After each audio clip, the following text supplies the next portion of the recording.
Assalamualaikum warahmatullahi wabarakatuh. Kembali lagi bersama saya. Kali ini saya akan menceritakan kisah kepada kalian. Dendam tumbal di Gunung Sumbing. Ini terjadi pada tanggal 2 Februari 2005. Ini terakhir kali gue ingetin lu ya Laila. Batalnya rencana lu naik bareng si Dika. Bahaya. Lagian mending lu putusin aja tuh anak. Ucapan itu flow masih saja mengiang di telinga Laila. Entah apa maksud gadis itu.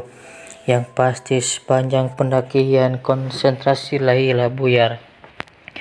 Memang awalnya ajakan Dika untuk mendaki Laila tolak. Namun saat Laila mengetahui tujuannya adalah Gunung Sumbing, tak pikir lama untuk mengiyakannya. Ini impian Laila, mendaki miniatur Gunung Rinjani, dan kini kaki Laila sudah menjejaknya. Sesampainya di sumber mata air, kami istirahat sejenak. Laila segera mengisi botol-botol kosong. Di saat yang sama itulah dia merasakan seolah ada seseorang yang menguntit. Namun saat Laila menengok ke belakang, tak nampak siapapun juga.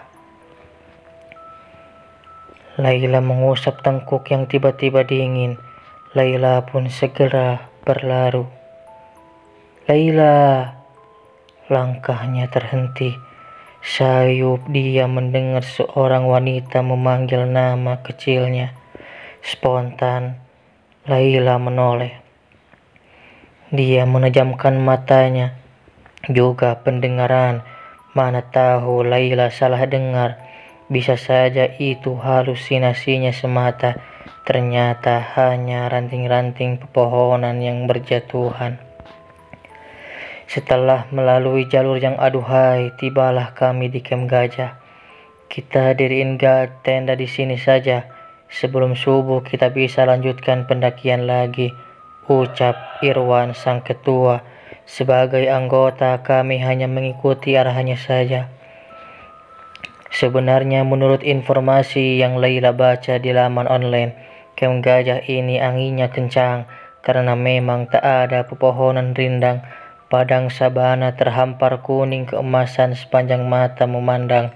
Di saat kemarau, sungguh indah. Laila menghirup dalam-dalam oksigen di sekitar. Tak dapat dia pungkiri, pemandangan ini membuat siapa saja terpesona. Dia memejamkan mata, meresapi suasana saat ini. Laila, pulanglah. Di sini bahaya. Laila tersentak. Flo, sial.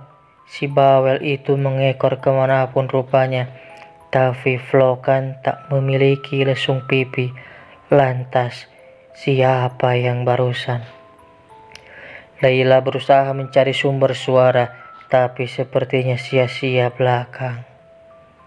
Laila. Ririn melambai serta mengangkat tinggi-tinggi selimut bonekanya. Laila mengacukan ibu jari tanda setuju. Gadis itu Laila lihat masuk kembali ke tenda. Mungkin dia hendak melanjutkan rumpiannya bersama sisi sekutu buku. Di luar kian dingin, Laila memutuskan masuk tenda. Meski niat hati ingin menyaksikan sunset, tapi raga ini sepertinya enggan. Lu tadi ngomong sama siapa? Anak tenas sebelah ya? Cecar Ririn tepat ketika Laila merebahkan badan. Sejenak Laila berpikir, anak tenas sebelah? Perasaan tak ada siapa-siapa tadi di luar. Ih, lu mah Laila, diajak ngomong malah bengong. Kesambet lu entar, umpatnya kesal. Laila hanya tersenyum menanggapi ulah Ririn, antara bingung dan geli lihat mukanya yang kesal. Di camp gajah ini selain rombongan kami yang terdiri dari 2 tenda, memang ada 3 tenda lain.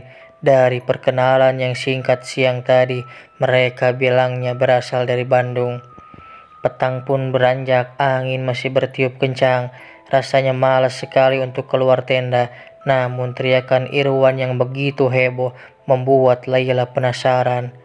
Kulonglongkan separuh badan, tampak pemuda itu tengah merentangkan kedua tangannya sembari menatap langit.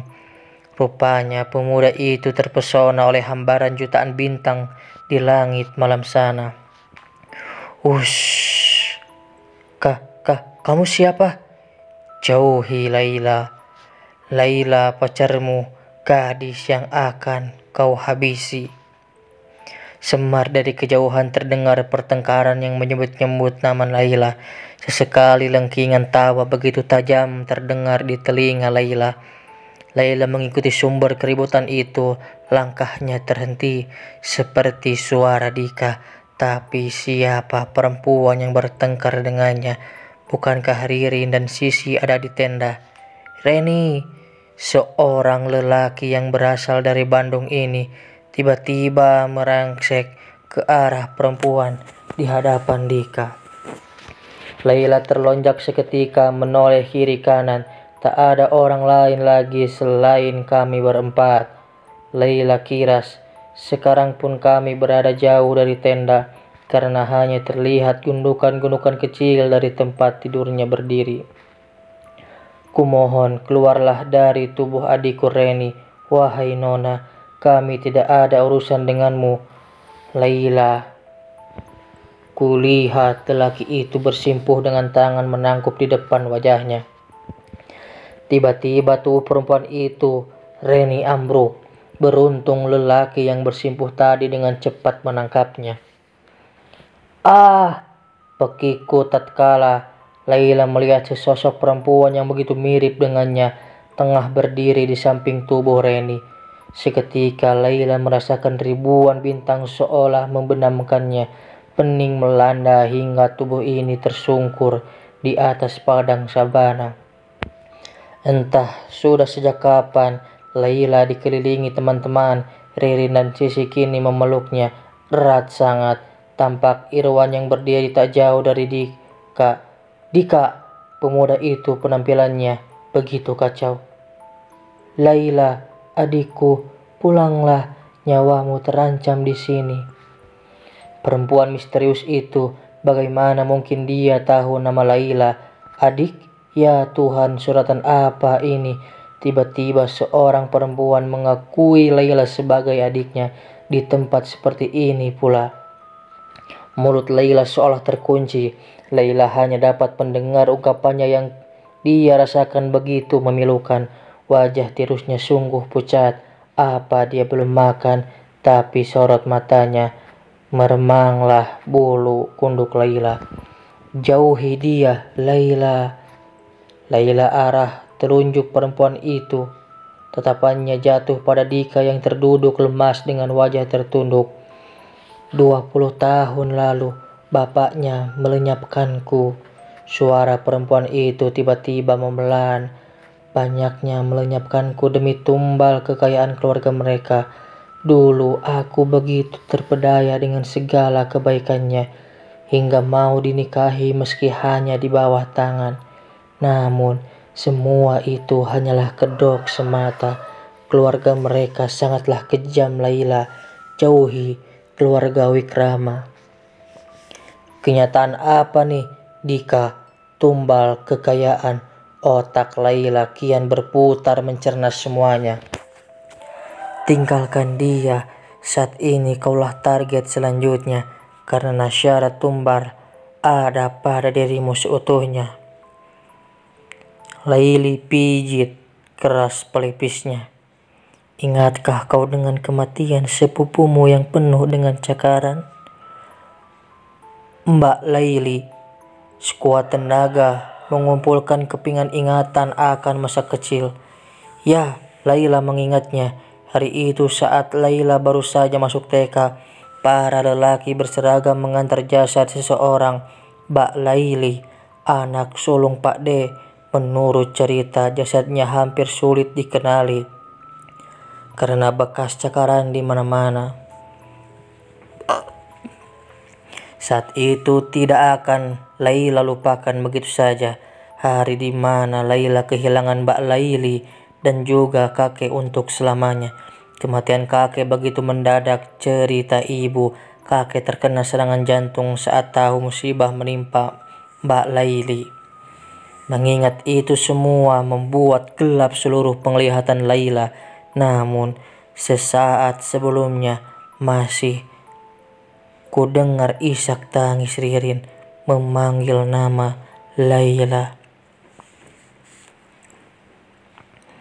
Juga raungan Dika begitu memedihkan telinga dan lengkingan tawa puas arwah Mbak Laili yang memecah pekatnya malam.